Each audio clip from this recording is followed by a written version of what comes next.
Sister గారు. అక్కకు బదులు అక్క ఇన్వైట్ చేస్తున్నామండి. Praise Lord sister Mary Stella గారు. ప్రైజ్ లార్డ్ సిస్టర్, అందరికీ praise Lord. Stella sister sister praise Lord అండి. అందరికీ praise Lord sister. Good evening. Praise Lord. Okay, అందరికీ అంటే ప్రభు నామములో మనం ఈ విధంగా కూడుకోవటం దేవుని చిత్తము, దేవుని యొక్క కృప.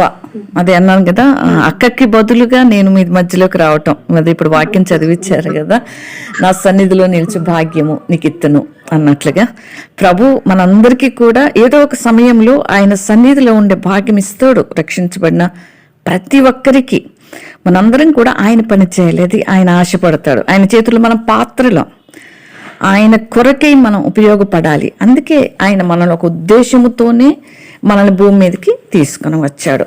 అదే మనం క్రిస్మస్ దినాల్లో ఉన్నాం కదా, క్రిస్మస్ దినాల్లో ఉన్నాం. చాలామంది చాలా సంతోషంగా క్రిస్మస్ని చేసుకుంటూ ఉంటారు. చాలామంది అంటే నవంబర్ నుంచే క్రిస్మస్ చేసుకుంటూ ఉంటారు. అంటే నవంబర్ నుంచి క్రిస్మస్ మాసాలు అంటారు. వాస్తవానికి కూడా చరిత్రలోకి వెళ్తే మామూలుగా అంటే కొంతమంది అంటే నేను డేట్తో సహా ప్రూవ్ చేస్తాను అని చెప్పిన వాళ్ళు ఉన్నారు. కొంతమంది అంటే ప్రభు యొక్క పుట్టుక, ప్రభు యొక్క మరణము అనేది మనము ఆయన అంటే ఆయన సమయాలు మనం ఎరగలేం. దయచేసి అందరు మ్యూట్లో పెట్టుకుంటే బాగుంటుంది, డిస్టర్బెన్స్ లేకుండా. అందరు మ్యూట్లో పెట్టుకోవాలి. Okay, thank you.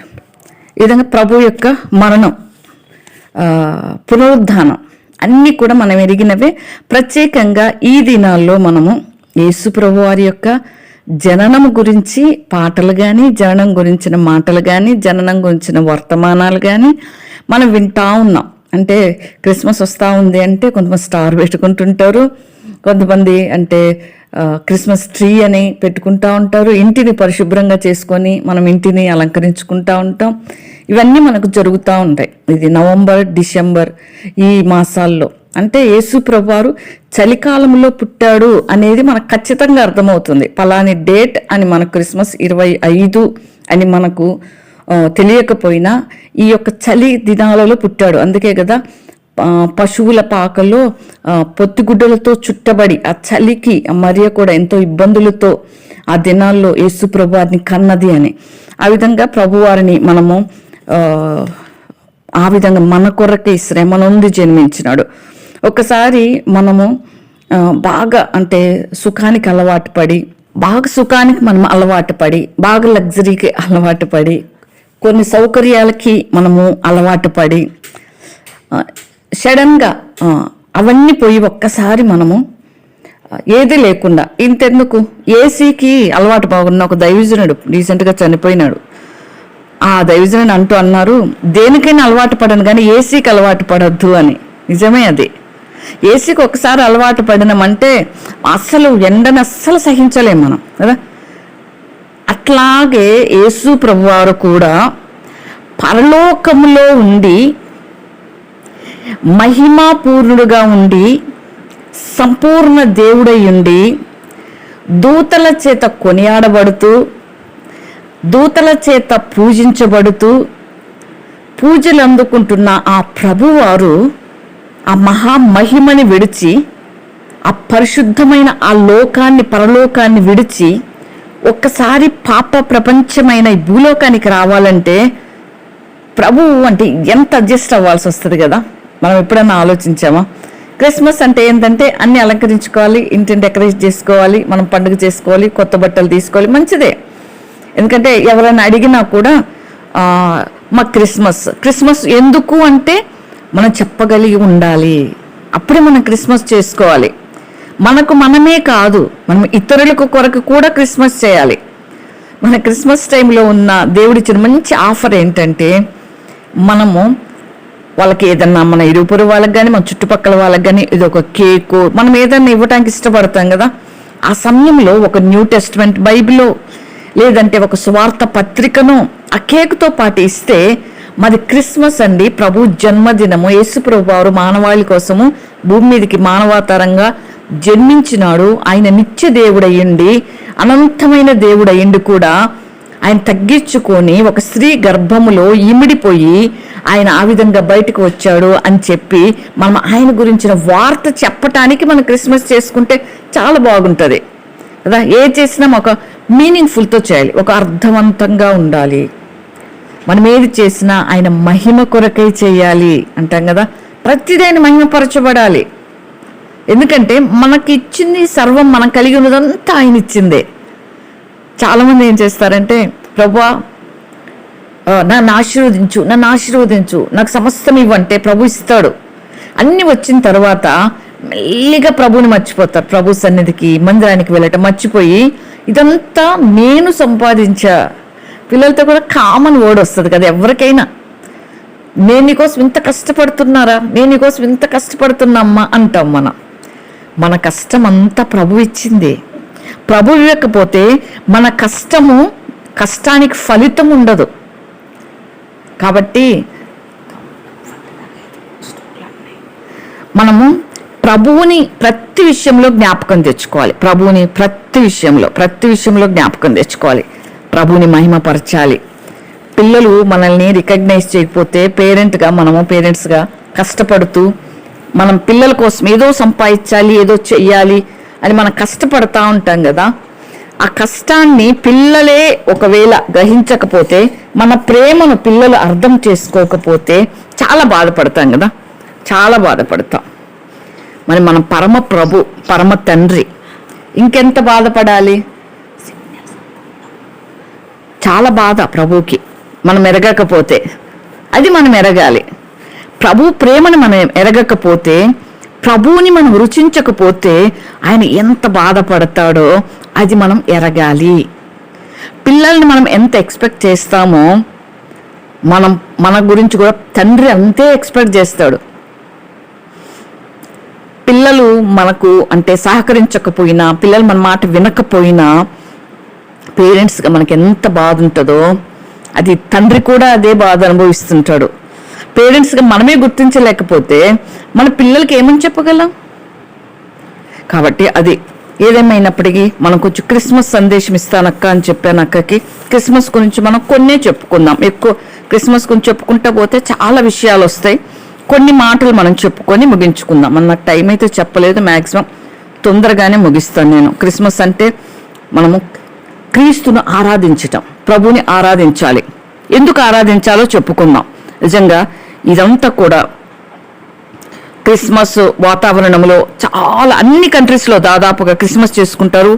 కొన్ని కంట్రీస్లో మాత్రం క్రిస్మస్ చేసుకునే అవకాశం లేదు. మనకు దేవుడు స్వేచ్ఛనిచ్చాడు. కొన్ని కంట్రీస్లో క్రిస్మస్ జరుపుకుంటే చంపేస్తారు. కొన్ని కంట్రీస్కి అనుమతి లేదు. ప్రపంచం అంతటా అనుకుంటాం మనకు తెలియని విషయాలు చాలా ఉన్నాయి. మనము క్రిస్మస్ స్వేచ్ఛగా జరుపుకుంటున్నాం అంటే ప్రభు ఇచ్చిన కృప, ఆయన ఇచ్చిన ధన్యత. అయితే బ్రెజిల్ కంట్రీలో అయితే క్రిస్మస్ తాతలు ఉంటారు కదా, క్రిస్మస్ తాత అని ఉంటారు కదా. క్రిస్మస్ తాత అంటే మంచిది, హెల్ప్ చేస్తాడు.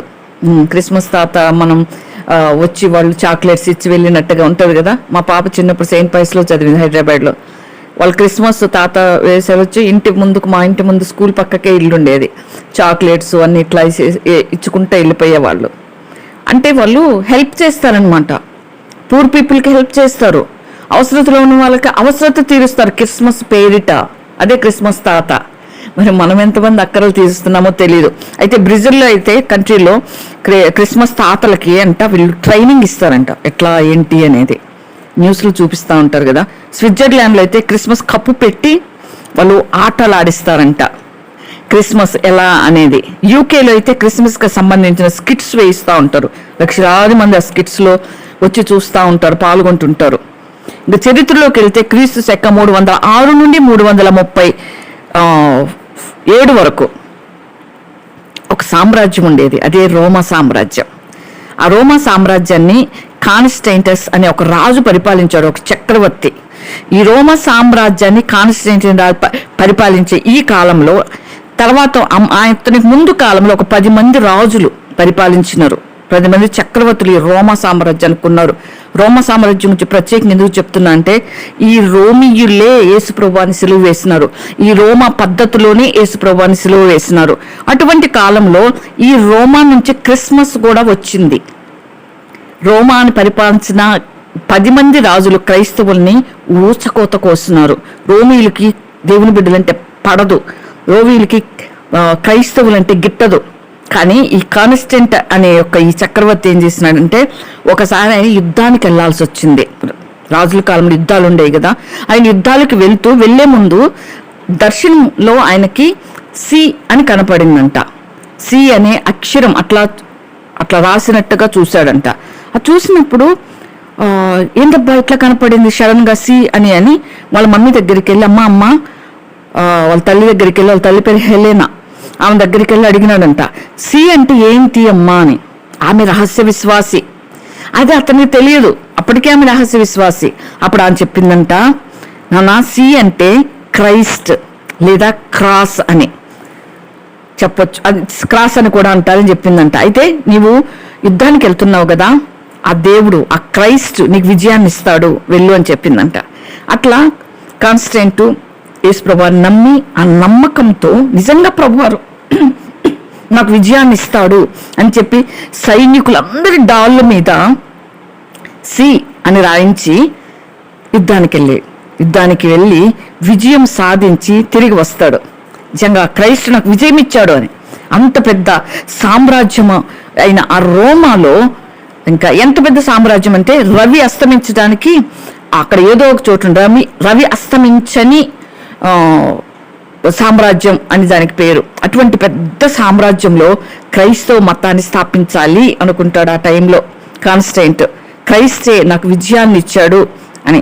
అందుకని రోమా సామ్రాజ్య వాళ్ళందరినీ కూడా పిలిచి కాన్స్టెంట్ రాజు చర్చిలో ఉన్న అంటే వాళ్ళ విశ్వాసాన్ని బలపడాలని వాళ్ళ యొక్క క్రైస్తవ పెద్దలను అందరినీ పిలిచి ఒక మీటింగ్ పెట్టి ఆయన ఏం చెప్తాడంటే, మీరు ఒక ప్రమాణం చేయాలి. ఏంటి ఆ ప్రమాణం అంటే, నేనే దేవుణ్ణి, యేసుక్రీస్తుని అని మీరు నమ్మాలి. నేను దేవుణ్ణి, యేసు ప్రభువారిని నమ్ముతున్నాను, పరిశుద్ధాత్మను నమ్ముతున్నాను, పిలాతు ఉన్న సమయంలో యేసు ప్రభువాన్ని సిలువ వేశాడని నమ్ముతున్నాను, పిలాతు చేత యేసు ప్రభువారు తీర్పు పొందాడు, సిలువ వేయబడ్డాడని నమ్ముతున్నాను, ఆయన తిరిగి లేచాడని నమ్ముతున్నాను, తిరిగి రాబోతున్నాడని నమ్ముతున్నాను అని ప్రమాణం చేయించినాడంట ఆ దినాల్లో. నిజంగా ఆ రోజుల్లోనే ఆయన విశ్వాసం ఎంతగా దేవుడు బలపరిచినాడంటే అంతగా.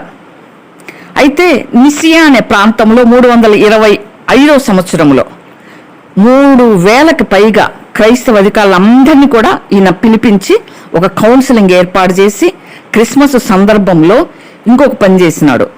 4 క్యాండిల్స్ పెట్టిస్తాడు. 4 క్యాండిల్స్లో ఆ 4 క్యాండిల్స్కి 4 పేర్లు పెట్టాడు. ఈ చక్రవర్తి ఏం పెట్టాడంటే, మొదటి కొవ్వొత్తికి హోప్ అని పేరు పెట్టా, అంటే నిరీక్షణ క్యాలెండర్ అని. అంటే నిరీక్షణ అంటే ప్రభువారు వస్తారు, మా కొరకై ప్రభు వస్తాడు అని నిరీక్షణతో ఎదురు చూచే క్యాండిల్ అది. కాబట్టి ఎందుకు ఇది నవంబర్లో పెట్టించాడంట ఆయన. అందుకే చాలా మంది నవంబర్ లాస్ట్ వీక్ నుంచే క్రిస్మస్ స్టార్ట్ చేసుకుంటా ఉంటారు. కాబట్టి సెకండ్ ఆ క్యాండిల్ వెలిగించినప్పుడు ఆ క్యాండిల్ వెలిగిన సమయంలో ప్రభు గురించి చెప్పాలి అని కూడా చెప్పాడంట.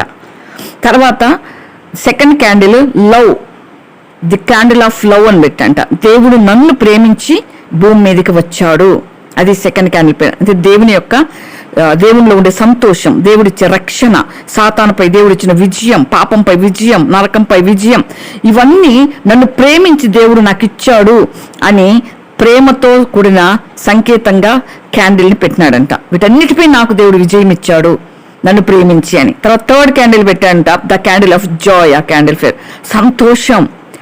నా ప్రభువులో నాకు సంతోషం ఇవ్వటానికి భూమి మీదకి ప్రభు వచ్చాడు అని చెప్పమన్నా అంట. తర్వాత క్యాండిల్ ఆఫ్ పీస్, ఆయన సమాధానకర్త, సమాధానం ఇవ్వటానికి వచ్చినాడు అని ఈ విధంగా క్యాండిల్స్ పెట్టి ఒక మీనింగ్ఫుల్ గా చేశాడంట. అందుకే చాలా మంది ఇప్పటికీ కూడా క్యాండిల్స్ పెడతా ఉంటారు చాలా చోట్ల. కొంతమంది పెట్టరు, కొంతమంది పెట్టుకుంటారు. దాని మీనింగ్ ఏంటంటే అప్పట్లో ఆయన పెట్టింది కొనసాగుతుంది కొన్ని ప్రదేశాల్లో. ఏదేమైనా మనము క్రిస్మస్ ఎందుకు చేసుకుంటాం అంటే ప్రభువుని ఆరాధించటానికి. ప్రభు ఎందుకు వచ్చాడు భూమి మీదకి అనేది మనం ఎరిగి ఆయన ఆరాధించాలని అనేకులు ఎరిగినారు. గొప్ప గొప్ప వాళ్ళు యేసుప్రభు వారి గురించి సాక్ష్యాలు ఇచ్చిపోయినారు. సామాన్య మానవులమైన మనమే చాలాసార్లు వెనక ముందడుగేస్తుంటాం. సర్వేపల్లి రాధాకృష్ణ మనకు తెలిసిన ఆయన ప్రసంగాలు ఎప్పుడు కూడా కొండ మీద ప్రసంగం ఖచ్చితంగా ఆయన ప్రస్తావిస్తాడంట. ఆయన కొండ మీద ప్రసంగం చాలా ఇష్టం అంట రాధాకృష్ణకి. ఇంకొక మాట అన్నాడంట ఆయన, ఏమన్నా అంటే సర్వేపల్లి గారు జీసస్ గురించి, Jesus Christ crucifixion the great model to the world అని అంట. అంటే యేసు ప్రభు వారి శిలువ మరణం ఈ ప్రపంచానికి ఆదర్శం అన్నాడంట ఆయన సర్వేపల్లి రాధాకృష్ణ గారు. గాంధీ గారు ఏమన్నా అంటే, గాంధీ గారికి మతస్వాత 5వ అధ్యాయం అంటే చాలా ఇష్టం. సాత్వికులు ధన్యులు వారి భూలోకం స్వతంత్రించుకోండి అనే మాటతోనే నేను ఉప్పు సత్యాగ్రహాన్ని మొదలు పెట్టాను అన్నారు ఆయన. యేసు ప్రభు వారంటే ఆయనకి చాలా అభిమానం, చాలా ఇష్టం అని. రక్షకుడికి అంగీకరించారో లేదో మనకు తెలియదు, కానీ వీరికి బైబిల్ అన్నా యేసు ప్రభు వారన్నా చాలా ఇష్టం. ఇంకా స్వామి వివేకానంద ఏమన్నారంటే, నేనే గనక పాలస్తీనాలో పుట్టుంటే నా హృదయ రుధిరంతో యేసుక్రీస్తు వారి పాదాలు తడిపేవాణ్ణి, జగద్రక్షకుడినే నీవే నాయనా అని నేను పూజించుకునేవాడిని అన్నాడు ఆయన. నిజంగా పెద్ద పెద్ద వాళ్ళు ప్రభువుని నమ్ముతున్నారు. ఎందుకంటే వాళ్ళకు తెలుసు యేసు ప్రభు వారి యొక్క పుట్టుక, యేసు ప్రభు యొక్క మరణం కూడా వాళ్ళు వాళ్ళు నమ్మినారు. అందుకే కదా వేదాల్లో ఉంటది, పాప పరిహారార్థం రక్త ప్రోక్షణ ఆవశ్యకం, తద్రక్తం పరమాత్మేన పుణ్యదాన బలియాగం అని ఉంటది కదా. అది వాళ్ళకి తెలుసు. అంటే పాప పరిహారం, మనం పాపాన్ని పరిహరించుకోవాలంటే పాపానికి రక్త ప్రోక్షణ కావాలి అని తెలుసు. అందుకే కదా చాలా మంది బలులు అర్పిస్తుంటారు, మేకల్ని కోడల్ని వీటిని అర్పిస్తుంటారు. ఆ రక్త ప్రోక్షణమే వేదాలను చేత పరమాత్మదై ఉండాలి. తద్రక్తం పరమాత్మేనా, పరమాత్మదై ఉండాలి, పరమాత్ముడిదై ఉండాలి. ఆయనే యేసుప్రభు వారు భూమి మీదకి వచ్చి ప్రాణం పెట్టినవాడు. పుణ్యదాన బలియాగం, పుణ్యంగా అంటే తనకు తానుగా దానం ఇవ్వాలి, దానంగా తను అర్పించబడాలి.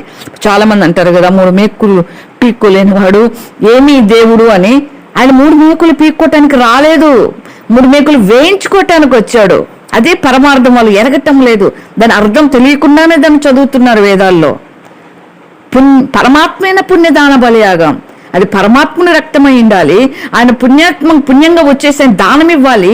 ఆయనే తనకు తానుగా స్వయంగానే బలవుతానని బలవ్వాలి, తాను అప్పగించుకోవాలి అని చెప్పటం జరిగింది. ఇవన్నీ కూడా ఎరగటం లేదు. మనం వారి కోసం ప్రార్థన చేయాలి. మనం ఎరగాలి. ఏదేమైనప్పటికీ మనము దేవుని గట్టిగా పట్టుకోవాలి, అనేకుల్ని ప్రభువులోకి తీసుకురావాలి. ఇది అంటే చరిత్రాత్మక గ్రంథం బైబిల్. పాత నిబంధన అంతా కూడా చరిత్ర, జరిగిన చరిత్ర, జరగబోయే చరిత్ర. ఇస్రాయేల్ ప్రజలు అని ఇస్రాయేల్ కంట్రీని మనం చూస్తా ఉన్నాం. తర్వాత చాలా అంటే కంట్రీస్ మనకు పాలస్తీనా, ఇవన్నీ కూడా మనకు ఆ పేర్లతో పిలువబడే అన్ని బైబిల్లో ఉన్నాయి. యెరూషలేం, బెతెస్దా కోనేరుంది, ఇవన్నీ కూడా ఉన్నాయి మనకు అన్ని. ఇంకా తర్వాత గుర్తు చేసుకోండి మీరు, బైబిల్ చరిత్ర. ఈజిప్ట్ బైబిల్లో ఉంది. ఈ కాలంలో అంటే క్రిస్మస్ దినాల గురించి ఈ కాలంలో వ్రాయబడిన గ్రంథాలు అంటే ఈజిప్ట్లో ఇప్పటికి కూడా ఉన్నాయంట. అంటే ఒక మ్యూజియంలో ఉన్నాయంట. ఆ మ్యూజియం పేరు అగ్జార్ ఇన్కస్ క్వానెబెట్ లోగియా అనే మ్యూజియంలో దానికి కావాల్సిన ఆధారాలన్నీ ఉన్నాయి. చరిత్రలోకి వెళ్తే మనం సర్చ్ చేసుకోవాలి.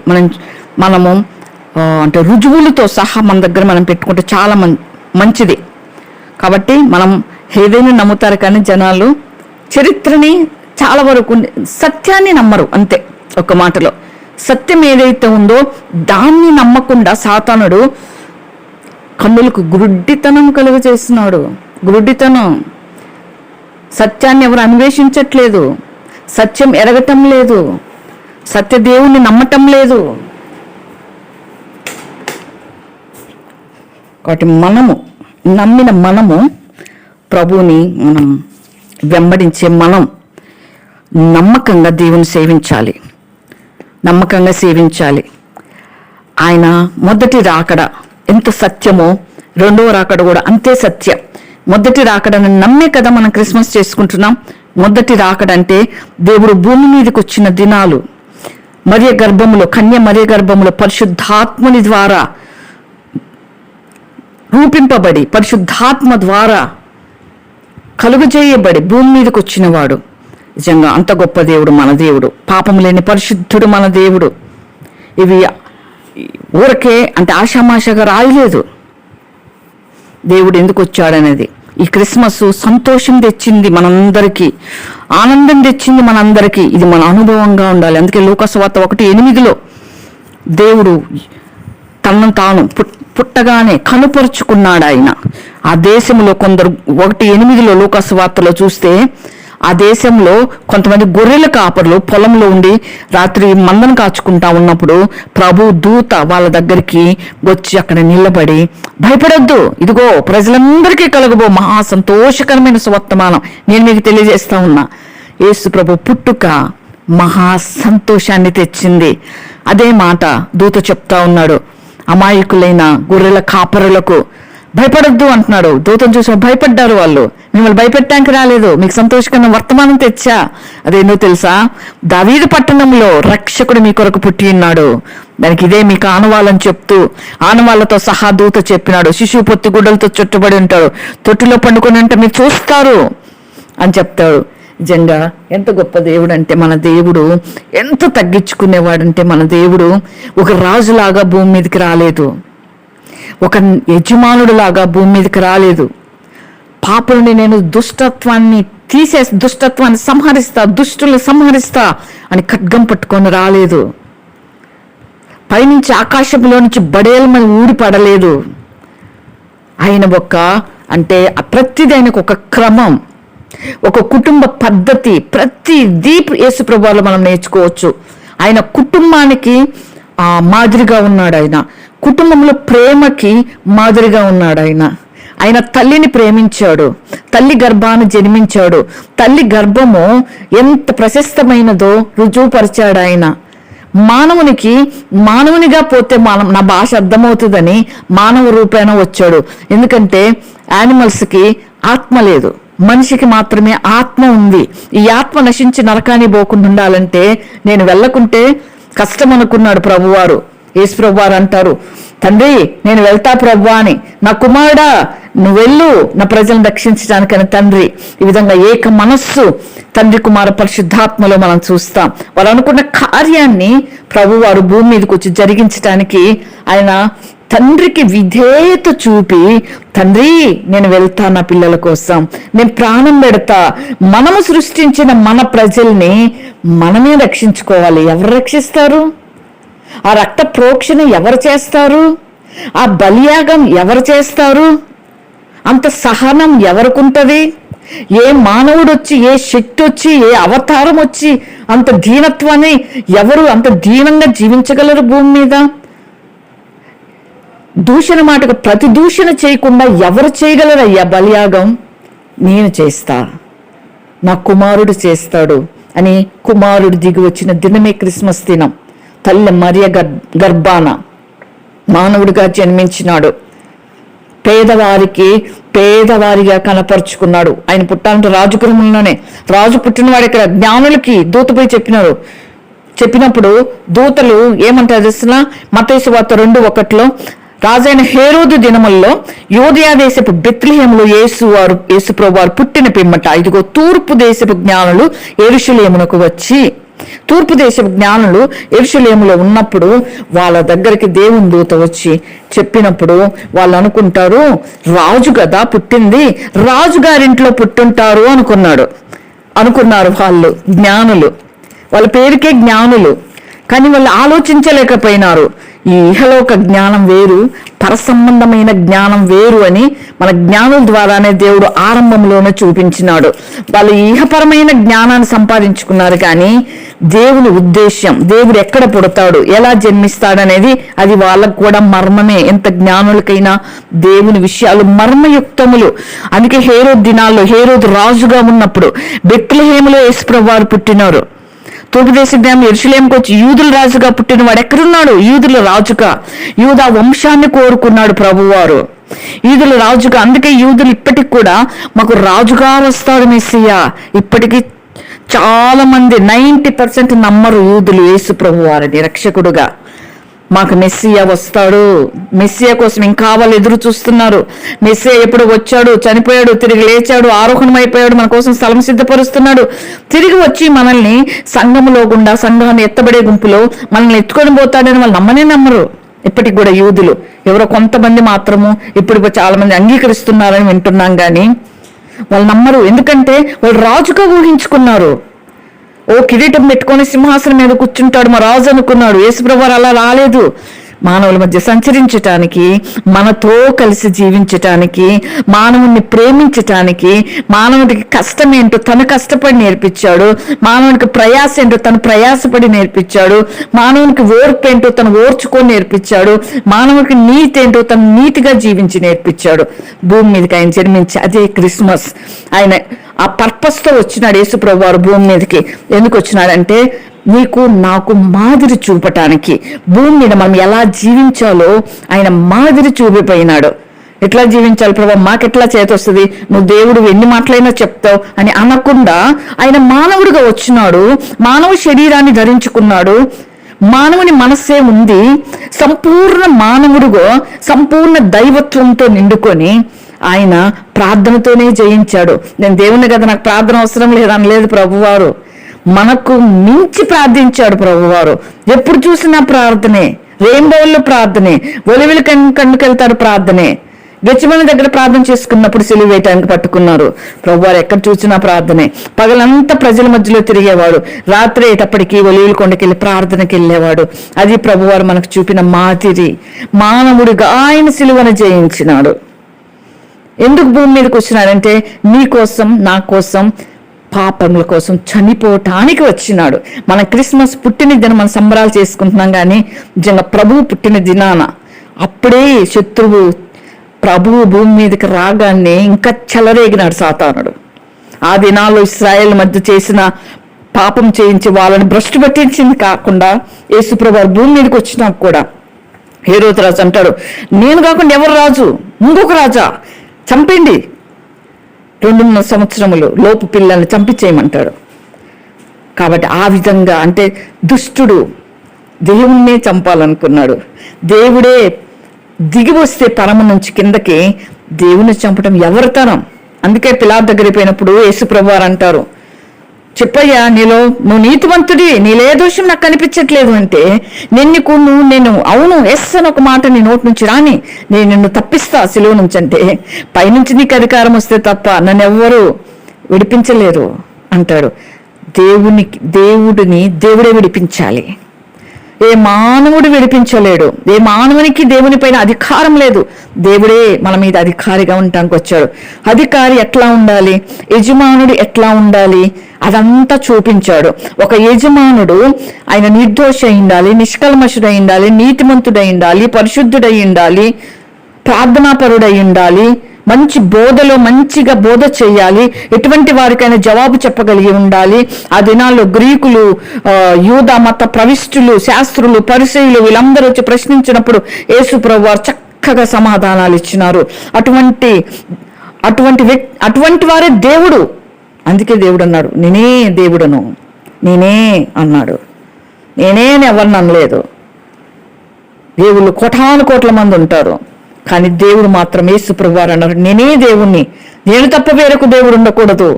దేవుడు ఒక్కడే, నరులకి మనుషులకు మధ్యవర్తి ఒక్కడే. మొదటి తిమోతి పత్రికలో మనం చూస్తాం 2వ అధ్యాయంలో 5వ వచనంలో దేవుడు ఒక్కడే, దేవునికి నరులకు మధ్యవర్తి ఒక్కడే, ఆయనే ప్రభువైన యేసు ప్రభువారికి మించినది ఇంకొకటి లేదు, ప్రభు వారిని మించినది మరొకటి లేదని రుజువుపరుచుకొని పోయాడు ఆయన. మనం అంటం కాదు, చరిత్ర చెప్తా ఉంది, బైబిల్ చెప్తా ఉంది. ఇప్పటికీ యేసుప్రభు వారి సమాధి ఉంది యెరూషలేములో. ఇప్పుడు రీసెంట్ గా కూడా భారతీయులు వెళ్ళి యేసుప్రభు వారి సమాధి, ఖాళీ సమాధిని చూసి వస్తా ఉన్నారు. ఆయన పుట్టింది నిజం, ఆయన మరణించింది నిజం, ఆయన తిరిగి లేచింది నిజం, ఆయన ఆరోహణమైంది నిజం, తిరిగి రానయ్యున్న దేవుడు అది కూడా నిజం. ఆయన వస్తాడు, మొదటి రాకడలో వచ్చిన దేవుడు తిరిగి సంఘాన్ని ఎత్తుకుపోవటానికి వస్తాడంటే మనం నమ్మాలి. క్రిస్మస్ వచ్చినప్పుడంతా ప్రభువారు పుట్టుక, ఎందుకు పుట్టాడు, ఎందుకోసం వచ్చాడు, మనల్ని ఎందుకంటే తనలాగా జీవించటానికి నేర్పించటానికి వచ్చాడు. అందుకే దేవుడు ఆయనకి ఇష్టంగా ఉండే బిడ్డలుగా చేసుకోవటానికి వచ్చినాడు. అందుకే తనకి ఇష్టలైన వారికి భూమి మీద సమాధానం, ఆయనకు మనం ఇష్టంగా ఉండడానికి సమాధానం ఇవ్వటానికి వచ్చినాడు మనకి. కాబట్టి అది అందుకే యెషయా గ్రంథం 9:6 ఉంటుంది. ఏలనగా మనకు శిశువు పుట్టెను, మనకు కుమారుడు అనుగ్రహింపబడును, ఆయన భుజం మీద రాజ్యభారం ఉండను. ఈ మొత్తం లోకం మొత్తం ఒకే రాజ్యం ప్రభువుకి, మన ప్రభువుకి. అనేక రాజ్యములున్న దేవుడు సృష్టికర్త, సర్వలోకాన్ని సృష్టించిన సృష్టికర్త యేసు ప్రభువారు. కాబట్టి ఆ తండ్రి చెప్తా ఉన్నాడు, ఆ రాజ్యభారం అంతా కుమారుని మీద వేసి పంపించినాడు. ఏంటంటే సర్వలోక మానవ పాప పరిహారార్థం రక్త ప్రోక్షణ ఆవశ్యకం. ఆ రక్తాన్ని ప్రోక్షించటానికి యేసు ప్రభువారు స్వయంగా దిగి వచ్చినాడు. ఆయనే వచ్చినాడు. స్త్రీని కోరుకున్నాడు, బలహీన ఘట్టమైన స్త్రీని కోరుకున్నాడు. ఆ స్త్రీ కూడా పరిశుద్ధాత్మ గర్భంలోకి రాగానే పరిశుద్ధత పొందింది. కలంకం లేకుండా నిష్కలంకంగా గర్భం ప్రభువుని జన్మనిచ్చింది. ఆయన ఆశ్చర్యకరుడు, ఆలోచనకర్త, బలవంతుడు. ఆయన కార్యాలు ఆశ్చర్యాలు. ఆయన పుట్టుక ఆశ్చర్యం, ఆయన మరణం ఆశ్చర్యం, ఆయన పునరుద్ధానం ఆశ్చర్యం, ఆయన ఆగమనం ఆశ్చర్యం. ఆయన ఆశ్చర్యకరుడు, ఆలోచనకర్త. ఆయన ఆలోచనలు అతి గంభీరములు. ఆయన ఆలోచనలు మనం ఎప్పటికీ అందుకోలేం పరలోకం చేరే వరకు. అన్ని ఆలోచనలు ఆయనకి. ఆయన ఆలోచనకర్త, మనకు ఆలోచనలు ఇచ్చేవాడు. మనం అడిగితే మనకు ఆలోచనలు చెప్పడానికి వచ్చినాడు భూమి మీదకి. సరైన ఆలోచన మనకి ఇవ్వటానికి. బైబిల్ చదివినప్పుడు మనకు దేవుడు ఒక ఆలోచన పుట్టిస్తాడు వాక్యం ద్వారా. అటువంటి ఆలోచన బలవంతుడు. ఆయన మరణాన్ని జయించిన బలవంతుడు. ఎవరున్నారు మరణాన్ని జయించిన వారు? ఏకైక దేవుడు యేసు ప్రభువారు మరణాన్ని జయించినాడు. మరణమును జయించిన వాడే దేవుడు. ఆయనే దేవుడు. దేవునికి మరణం ఉండదు. దేవునికి ప్రేమ ఉంటుంది, దేవునికి మరణం ఉండదు. ప్రేమ గలవాడే దేవుడు, అన్ని సహించిన వాడే దేవుడు. ఆయన పాపిని ప్రేమించినాడు, పాపాన్ని అసహించుకున్నాడు. పాపం చేసే స్త్రీని వచ్చి అందరూ రాళ్ళుడుగుతా ఉంటే అమ్మా అని పిలిచినాడు. ఆమెకి కన్నీళ్లు వరదలైంది. అయ్యా, నన్ను ఇంతవరకు ఆ పిలుపు నేను వినలేదయ్యా, నన్నమ్మా అని పిలిచినావా అంటే, అమ్మా ఎప్పుడు పాపం చేయొద్దు, వెళ్ళు అని పంపినవాడు. అంత ప్రేమ గల దేవుడు. ఆయన పాపాన్ని అసహించుకున్నాడు కానీ పాపిని ప్రేమించి పరిశుద్ధతలోకి ఆకర్షించుకున్నాడు. ఆయన పరిశుద్ధుల ఒకటికి పిలుచుకున్నాడు మనల్ని, నిన్ను నన్ను. ఆయన వచ్చిందే మనల్ని పరిశుద్ధపరచడానికి, మనం నీతిగా తీర్చటానికి. ఆయన మనకు మాదిరిగా ఉండిపోయాడు. ఇతరులకు మనము ప్రేమ చూపించే వారంగా ఉండటానికి ఆయన మనకు మాదిరిగా ఉన్నాడు. ఆయనలో స్వార్థం లేదు, నిస్వార్థంగా జీవించిపోయినాడు. ఆయన నిత్యుడగు తండ్రి అంటే నిరంతరం ఉండేవాడు. ఆయనకి ఆది లేదు, అంతం లేదు. అటువంటి వాడే దేవుడు, సమాధానకర్త. ఆయన సమాధానానికి అధిపతి. అది ఆయన పేర్లు అని ఆయనకు పేరు పెట్టబడును. పేర్లు అనలేదు. యేసు ప్రభు వారిలో ఇన్ని గుణగణాలు ఉన్నాయి కాబట్టి ఇదంతా ఒక పేరుగా. ఇంకెన్ని ఉన్నాయో, మనం ఎన్ని ఆశ్చర్యకరుడు, అద్భుతకరుడు, ఆకాశం పట్టజాలం దేవుడు ఆరాధిస్తుంటాం కదా. ఆయన నామాన్ని ఎన్ని విధాలుగా స్తుతించినా మనం రుణగ్రస్తులమే. అందుకొరకే ప్రభు మన కొరకే భూమి మీదకి వచ్చినాడు. అందుకే కదా ఆ దినాల్లో ప్రభు వారికి పుట్టి లోకంలో జీవించిన తర్వాత తన యవ్వనాన్నంతా కూడా సేవలో ఉపయోగించినాడు. అయితే 30 సంవత్సరాల తర్వాత బాప్తిసం తీసుకున్న తర్వాత మనవలే శోధించబడ్డాడు. ఆయన సాతాను చేత మనవలే శోధించబడ్డాడు. ఆయన సాతాన్ని వాక్యం ద్వారా జయించినాడు. 40 రోజులు ఉపవాసం తర్వాతనే ఆయన పరిచర్య ఆరంభించినాడు. Just 3.5 years. ఆ 30 సంవత్సరాల్లో తన కుటుంబానికి సహాయం చేస్తూ, తన తల్లికి సహాయం చేసినాడు. తనకు చెప్పాలంటే కనని అంటే తండ్రి కాని తండ్రికి, రక్త సంబంధి కాని తండ్రికి పరిచర్య చేస్తూ మాదిరిగా ఉండిపోయినాడు. అటువంటి దేవుడు అన్ని విధాలుగా ఆయన మనకు మాదిరి. ఏ కోణంలో నుంచి చూసినా ఆయన మనకు మాదిరిగా ఉండటానికి ఆయన భూమి మీదకి మానవుడిగా వచ్చినాడు. మానవుడు ఎలా జీవించాలో చూపించిపోయినాడు. ఆయన అధికుడు, ధనికుడు, జ్ఞానులే రాజు దగ్గరికి వెళ్ళి వచ్చి ఆయనకి బంగారు సాంబ్రాణి బోళాలు అర్పణలుగా అర్పించి సాగిలపడి నమస్కరించిపోయినారంటే, జ్ఞానులు అంటే ఐశ్వర్యం అంటారు కదా, శాస్త్రవేత్తలు అంటే ఎక్కడో ఉండేవాళ్ళు కదా, వాళ్ళు వచ్చి ప్రభు పాదాలు నమస్కరించినారు. ఆయన అధికారులకి, రాజులకి రాజు, అందుకే ఆయన పేరు. పేదలకు అందుబాటులోకి వచ్చినాడు. నేను రాజగృహంలో పెడితే పేదవాళ్ళు నా దగ్గరికి రాలేరు అనుకున్నాడు ప్రభువారు. పేదవారికి అందుబాటులో పేద మరుని రూపం ధరించినాడు. అధికారులను కూడా ఆయన వైపు ఆకర్షించుకొని, నేను మీ మీద అధికారిని, నేను యూదా గోత్రపు సింహాన్ని, యూదులకి నేను రాజును, రానైన రారాజును అన్నాడు. అన్ని విధాలుగా ఆయన దేవుడు, ఆయన గొప్ప దేవుడు. అందుకే ఆయన దేవుడు అయినాడు. అందుకే ఆయన దేవుడు అయినాడు. అందుకే ఆయన్ని ఘనంగా అరిమత యేసేపు ధనవంతుడు, ఆయన సమాధిలో యేసు ప్రభువారిని పెట్టినారు. ధనవంతులు ఉండే సమాధి అది, రాళ్ళలో తొలిపిస్తారు. అది కొంతమంది మాత్రమే ఆ విధంగా తొలిపించుకుంటారు ముందుగానే.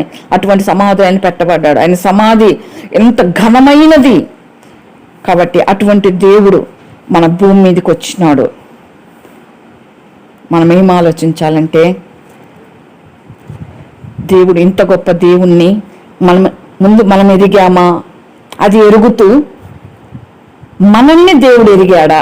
ఈ 2 క్వశ్చన్స్ చేసుకోవాలి.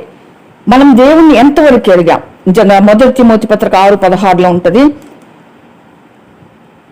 ఆయన మధ్యాకాశంలోకి వెళ్ళొచ్చిన పౌలు ఏమని రాస్తారంటే, తిమోతి పత్రికలో, సమీపింపరాని తేజస్సులో ఆయన మాత్రమే వసించుచు అమరత్వము గలవాడై ఉన్నాడు. మనుష్యులలో ఎవడునూ ఆయన చూడలేదు, ఎవడునూ చూడనేరడు. మనుషులు ఎవ్వరు దేవుని చూడనేరడు. అందుకే దేవుడు మానవుడు ఎదిగి వచ్చినాడు. సూర్యుని మనము ఇట్లా కన్నులు పెట్టి చూడలేం, కానీ సూర్యుడు లేకుండా జీవించలేం. అంతే దేవుడు కూడా. దేవుని చూడలేం, కానీ దేవుని కాపుదల మనకు నిత్యము ఉంటుంది. అది దేవుడు. దేవుడు ఆత్మస్వరూపిగా మనకు అందుబాటులోనే ఉంటూ ఆయన వశింప శక్యము కాని వెలుగుతో, ఆయన వెలుగుందే దేవుడు.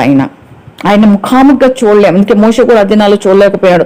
వెనుకటి భాగమును నేను బండ సందులోంచి వెళ్తా, వెనుక భాగం, ఆ వెనుక భాగాన్ని కూడా చేయడం పెడతాడు ప్రభువారు. అంత వెలుగుమయం.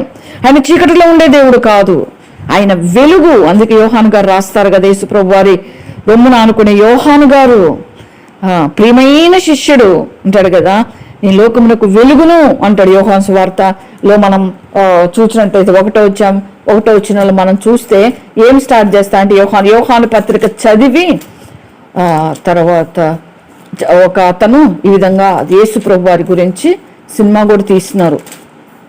ఆయన తీసిన సినిమానే అది, యేసు ప్రభు వారి సిలువను గూర్చి తీసిన సినిమా. యోహాను సువార్త చదివి మారని వాళ్ళు ఉండరు అని చెప్తా ఉంటారు. నిజంగా మారని దేవుని సంకల్పంలో కూడా ఖచ్చితంగా మారుతారు. ఆది యందు వాక్యం ఉండెను, వాక్యం దేవుని యొద్ద ఉండెను, వాక్యము దేవుడే ఉండెను, ఆయన ఆది యందు దేవుని యొద్ద ఉండెను, ఆయన మూలముగా సమస్తం కలిగి, దేవుని మూలముగా, ఆయన మూలముగా కలిగిన ఈ సమస్తం సర్వం ఆయన వెలుగయుండెను అని ఉంది కదా. ఆయన వెలుగు ఆయన మూలముగా అన్ని కలిగినాయి. ఆయనలో జీవం ఉంది, ఆ జీవం మనుషులకు వెలుగయింది, ఆ వెలుగు చీకటిలో ప్రకాశిస్తుంది. కానీ చీకటి గ్రహించట్లేదు, మనిషి గ్రహించట్లేదు ప్రభువారిని. మనిషి చీకటిలోనే జీవించడానికి ఇష్టపడే మనుషులు దేవుని వెలుగులోకి రారు, తెలిసినా రారు, నమ్మినా రారు. ఎందుకంటే చీకటే వాళ్ళకి ప్రియమైపోయింది. దేవుని వెలుగులోకి వస్తే అన్ని బట్టబయలైపోతాయి. రహస్యమందు మాట్లాడుకున్నాయంట మిద్దెల మీద చాటిస్తాడంట ప్రభువారు. రహస్యములో ఉన్నాయి బయటికి తెచ్చేవాడు ఆయన. అది దేవుడు అంటే. ఆ దేవుడే మనకు దేవుడు భూమి మీదకి వచ్చినవాడు. అంత గొప్ప దేవుడు. ఎందుకో ప్రభువారు మనకు వచ్చాడు, అది మనము ఆలోచించి మనం ప్రభుకి కృతజ్ఞులమై జీవించాలా. యేసు ప్రభు ఉన్నారు, చాలా మంది యేసు ప్రభు ఉన్నారా, ఎక్కడున్నాడు దేవుడు, ఏది మీ దేవుడు చూపించండి అంటే వాళ్ళకి ఏదో ఒక బొమ్మ, ఒక చిత్రమో చూపించాలి. సరే, ఒక పెద్ద అసెంబ్లీలో వాక్యం చెప్తా ఉన్నాడంట. వాక్యం చెప్పే సమయంలో ఒక అతను వచ్చినాడంట, కమ్యూనిస్ట్ అతను వచ్చి, వాక్యం ఆపవయ్యా, భలే చెప్తున్నావు యేసు ప్రభు దేవుడని, ఎక్కడున్నాడయ్యా దేవుడు అన్నాడంట. అంటే సరే ఆపినాడంట. మళ్ళీ కిందకు వచ్చాడంట. ఏందయ్యా నీ సమస్య అంటే, దేవుడు ఎక్కడున్నాడు, మీ దేవుడు ఉంటే చూపి నేను నమ్ముతా అన్నాడంట. మీ దేవుణ్ణి చూపిస్తే నేను నమ్ముతా. ఎక్కడున్నాడు దేవుడు దేవుడు దేవుడు అంటారు మీరు క్రైస్తవులు అన్నాడు. సరే రాయ్యా నాతో చూపిస్తా అన్నాడంట. సరే కొంచెం నడుచుకుంటూ వెళ్ళినారంట.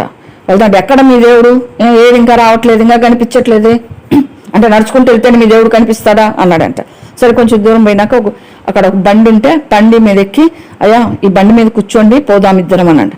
బండి మీద పోతేనే మీ దేవుడు వస్తాడా కనిపిస్తాడా అని ఆ బండి మీద వెళ్తా ఉన్నాడంట. అట్లా వెళ్తా ఉంటే ఒక గుహ వచ్చిందంట. గుహలోకి బండి దిగన గుహలోకి పోదామంటే, గుహలో ఉంటాడా మీ దేవుడు అన్నాడు. సరే లోపలికి పోతే అన్ని స్కెల్టన్స్ ఉన్నాయంట, పుర్రెలు ఎముకలు అన్ని ఉన్నాయి. మీ దేవుడు ఈ దేవుడా, పుర్రెల దేవుడా మీ దేవుడు?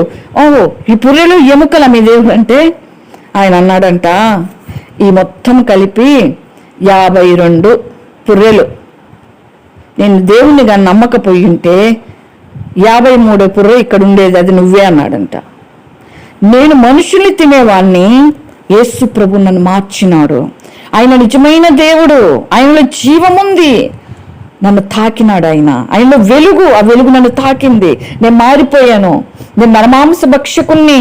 కానీ దేవుణ్ణి నేను నమ్మకపోయి ఉంటే ఇక్కడే నిన్ను కూడా తినేసి పడేసేవాడిని. ఇప్పుడు నేను తినలేదు చూడు, నేను దేవుణ్ణి నమ్మానంటే అప్పుడు ఆయన భయపడి ఎస్ దేవుడు ఉన్నాడని వెళ్ళిపోయినాడంట. ప్రభు హృదయాలు మార్చే దేవుడు. అనేకుల జీవితాలు చూస్తున్నప్పుడు మనం అందుకే దేవుడు వచ్చినాడు, మానవ జీవితాలను మార్చటానికి. మరణ భయంలో ఉన్న మనల్ని హెబ్రీ పత్రిక 2:15 ఉన్నట్టుగా జీవితకాలం అంతే మరణ భయం చేత దాస్యమునకు లోబడిన వాళ్ళని విడిపించటానికై ఆయన కూడా రక్త మాంసములో పాలువాడాయను. రక్త మాంసములో పాలువాడైనాడు, రక్త మాంసముగా పుట్టినాడు. ఆయన భూమి మీదకి వచ్చినాడు. ఆయన ఎంత మాత్రం దేవదూతల స్వభావం ధరించుకోకుండా అంటే అబ్రహాము సంతానమును ధరించుకొని ఆయన భూమి మీదకి వచ్చినాడు. ఆయన శోధించబడుతూ కూడా మనకు సహాయం చేయటానికి వచ్చినాడు. ఇంకా హెబ్రీ 2:18 ఉంటుంది, పాపిని ప్రేమించడానికి ఇంకా అనేక మనకు సహాయం చేయటానికి 18 ఉన్నట్టుగా ఇంకా పాపిని ప్రేమించటానికి, దొంగల్ని ప్రేమించి రక్షించటానికి, ఆయా రకాల జీవితాలు జీవించి వాళ్ళని రక్షించటానికి ఆయన తండ్రికి మనకు ఒక పరలోకానికి భూమి మీద మనకు ఒక మార్గాన్ని సిద్ధపరచడానికి భూమి మీదకి వచ్చినాడు. అందుకే దేవుడు అన్నాడు, నేనే మార్గం, నేనే సత్యం, నేనే జీవం అన్నాడు. అనేకులు భారతీయులు ముగిచేస్తున్నాను సత్యాన్వేషణ చేస్తున్నారంట. అనేక సత్యాన్వేషణ చేస్తున్నారు ఆ దినాలలో. ఎక్కడ దేవుడు, ఎప్పుడొస్తాడు దేవుడు, సత్యం ఎక్కడా, మాకేది కనపడటం లేదే అన్న దినాల్లో ప్రభు భూమి మీదకి వచ్చినాడు. సత్యాన్వేషకులు దేవుడు జవాబు ఇచ్చినాడు ఆ దినాల్లో. అసతోమా సద్గమయ అంటే అయోమయంలో ఉన్నామయ్యా, సత్యం ఎక్కడా అంటే ప్రభువారు అన్నారు, నేనే సత్యము అన్నాడు యేసయ్య. సమతోమా జ్యోతిర్గమయ అంటే అంధకారములో ఉన్నామయ్యా, మాకు వెలుగెక్కడా అంటే యేసయ్య అన్నాడు, నేనే వెలుగు అన్నాడు. మృత్యోన్మా అమృతంగమయ అంటే చావు భయంలో ఉన్నామయ్యా, అమృతం ఎక్కడ అంటే నేనే పునరుద్ధానం, జీవం అన్నాడు యేసు ప్రభువారు. అది చూపించడానికి ఆయన భూమి మీదకి వచ్చాడు. పరమును విడిచి భూమి మీదకి వచ్చినాడు ఆయన. 3.5 సంవత్సరములోనే సర్వలోకానికి సువార్త చెప్పటానికి, సర్వలోకానికి రక్షణ గూర్చి, సర్వలోకానికి పాపుల కోసం ప్రాణం పెట్టిన దేవుని గూర్చి చెప్పటానికి 3.5 సంవత్సరంలో తన శిష్యులు సిద్ధపరచుకున్నాడు. తన ఆరోహణమైన వెళ్తూ శిష్యులకు పరిచయం అప్పగించి వెళ్ళినాడు. నిజంగా ఎంత గొప్ప దేవుడు మన దేవుడు. ఆయన జీవించింది కూడా లోకమంతా తిరగలేదు. ఆయన మిడిల్ ఈస్ట్ ప్రాంతంలోనే ఆయన పరిచర్య చేసి వెళ్ళినాడు. మిగతా పరిచర్య అప్పగించిన అందుకే తోమా గారు వచ్చినారు. తోమా గారు భారతదేశానికి చెన్నైకి వచ్చినారు. యేసు ప్రభు శిష్యుడైన తోమ, గాయాలలో వేలు పెట్టి చూచిన తోమ. అందుకే యోహాను గారు అంటే మేము ఏవి తాకి చూచితమో, ఏవి మేము కన్నులారా చూచితమో వాటిని రాస్తున్నా అంటాడు మొదటి యోహాను పత్రికలో 1వ అధ్యాయంలో. కాబట్టి అవి చూచినవి తమ శిష్యులు, యేసు ప్రభు వారి శిష్యులకి అప్పగించిన దాని వారు జరిగించి సాక్షులయ్యి ప్రభు దగ్గరికి వెళ్ళిపోయినారు. మనం సాక్షులుగా లేకపోయినా సాక్షులుగా విందామా? ఈ దినాల్లో చాలా మంది ఏమన్నారంటే బ్రిటిష్ వాళ్ళ దేవుడు, ఐరోపా వాళ్ళ దేవుడు, అమెరికా వాళ్ళ దేవుడు, మీరు కూడా అక్కడికి పోండి, మేము నమ్మం అంటున్నారు. వాళ్ళకి తెలియదు బ్రిటిష్ ఎప్పుడు వచ్చిందో, అమెరికా ఎప్పుడు వచ్చిందో, యేసు ప్రభు వారు ఎప్పుడు వచ్చారు. భారతదేశం సువార్త ఆసియా ఖండానికి వచ్చింది యేసు ప్రభు తోమ తీసుకొని వచ్చినప్పుడు. అప్పుడు క్రీస్తు శకము 53 అక్టోబర్లో ఆయన తీసుకొచ్చినాడు. అది కూడా ఈశాన్యంలో పుట్టింది, పాశ్చాత్యంలో పుట్టింది కాదు క్రైస్తవ్యం. అప్పటికి అమెరికా లేదు. అమెరికాను కనుగొంది 15వ శతాబ్దంలో. భారతదేశానికి సువార్త వచ్చింది 1వ శతాబ్దంలో. అదే వాళ్ళకి తెలియదు, ఏదో ఒకటి అనాలి కాబట్టి అంటుంటారు, తెలిసి తెలియని మాటలు. ఈ మధ్యకాలంలో 14 సంవత్సరాల గ్యాప్ ఉందని వాళ్ళకి తెలుసో తెలియదో తెలియదు, వాళ్ళు మాట్లాడుతూనే ఉంటారు. క్రైస్తవుల దేవుడు అంటారు, వాళ్ళు యేసు ప్రభువారు అంటారు నేను అందరికీ దేవుడును. 1 తిమోతి 2:5 ఉన్నట్టుగా దేవుడు ఒక్కడే, దేవునికి నరులకు మధ్యవర్తి ఒక్కడే, ఆయనే ప్రభుని యేసు క్రీస్తు ప్రభువారు అని పరిశుద్ధ గ్రంథమైన బైబిల్లో ఉంది. కాబట్టి ఇది దైవికమైన పుస్తకం. యేసు ప్రభువారు అందుకే లోకానికి వచ్చినాడు. ఆయన ప్రేమను పంచటానికి వచ్చినాడు, ప్రేమించి ప్రాణం ఇవ్వటానికి వచ్చినాడు. ప్రాణం తీయటానికి ఆయన రాలేదు. ఒకవేళ పాపినే చంపటానికి భూమి మీదకి ఖడ్గం పట్టుకొని దేవుడు ఇట్లా పెద్ద గంభీరమైన రూపం వేసుకొని వస్తే ఒక్కరు భూమి మీద మిగలరు. అందుకే అదే భేదం లేదు. అందరూ పాపం చేసి దేవుడు అనుగ్రహించి మహిమను పొందలేకపోతున్నారు. ఎవరు ఆగగలరు దేవుని దగ్గర, నీతిమంతుని దగ్గర? కాబట్టి అందుకే ఆయన పాపిని ప్రేమించడానికి వచ్చినాడు. పాపాన్ని అసహించుకొని పాపిని ప్రేమించినాడు. ఆయన గొప్ప దేవుడు, ఆయనలో జీవం ఉంది. ఆయన ద్వారా పరలోకం, తండ్రికి మనకు సమాధానం కలిగజేయడానికి వచ్చినాడు. ఆయన రక్తం ద్వారా పాప క్షమాపణ ఇవ్వటానికి శిలువలో మరణించినాడు. అదే క్రిస్మస్. యేసుప్రభు పుట్టుక నుంచి యేసుప్రభు మరణం, యేసుప్రభు పునరుద్ధానం, యేసుప్రభు ఆరోహణ వరకు మనం జ్ఞాపకం చేసుకునేదే క్రిస్మస్ పండుగ. అది ఆరాధన, మనం ఆరాధించే సమయం అది. కాబట్టి మనం ఆ విధంగా ఆరాధిద్దాం, ఆ విధంగా దేవుని ఘనపరుద్దాం, దేవుని మహిమపరుద్దాం. ఇంకా ఎన్నో విషయాలు ఉన్నాయి కానీ ముగిచేస్తున్నాను. సమయం ఎక్కువ తీసుకోకూడదు, మీ సమయాన్ని తినకూడదు.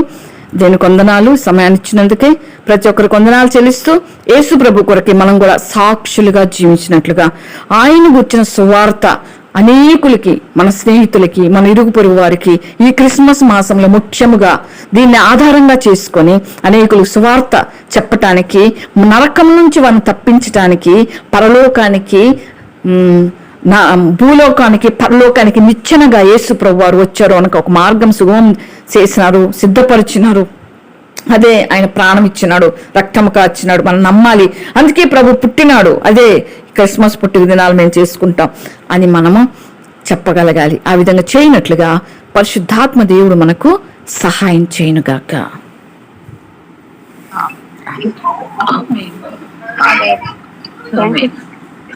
థ్యాంక్ యూ అండి. దేవుని క్రిస్మస్ అంటే ఆరాధించడం అని ఈ అవకాశం అందరికీ లేదని చెప్పారు సిస్టర్. నిజమేనే, మనం ఎంత ధన్యులమో చూడండి. లేని వాళ్ళకంటే ఒకటి ఆ పూర్ పీపుల్కి ఎలా సర్వ్ చేయాలో, ఏ కంట్రీస్లో ఎలా జరుపుకుంటారో, అలాగే రోమా ఎంపైర్ గురించి చెప్పారు. 4 క్యాండిల్స్, ఒక హోప్ అని, లవ్ అని, జాయ్ అని, పీస్ అని.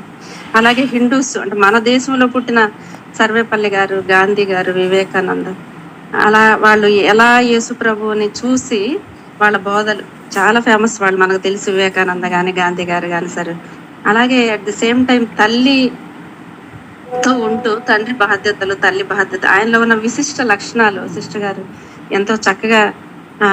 అలాగే ప్రార్థనలో కూడా దేవుడు మనకి ఎలా మాదిరి. యాక్చువల్గా ఆయన ప్రార్థన అవసరం లేదు, దైవ కుమారుడు ఆయన. కానీ ప్రార్థనల గురించి కూడా ఆయన మనకు మాదిరించిపోయారని చాలా మంచి విషయాలు చెప్పారు సిస్టర్. క్రిస్టమస్ అంటే ఏంటో. Thank you very much. అక్క చెప్తున్నందుకు థ్యాంక్ యూ. Praise lord.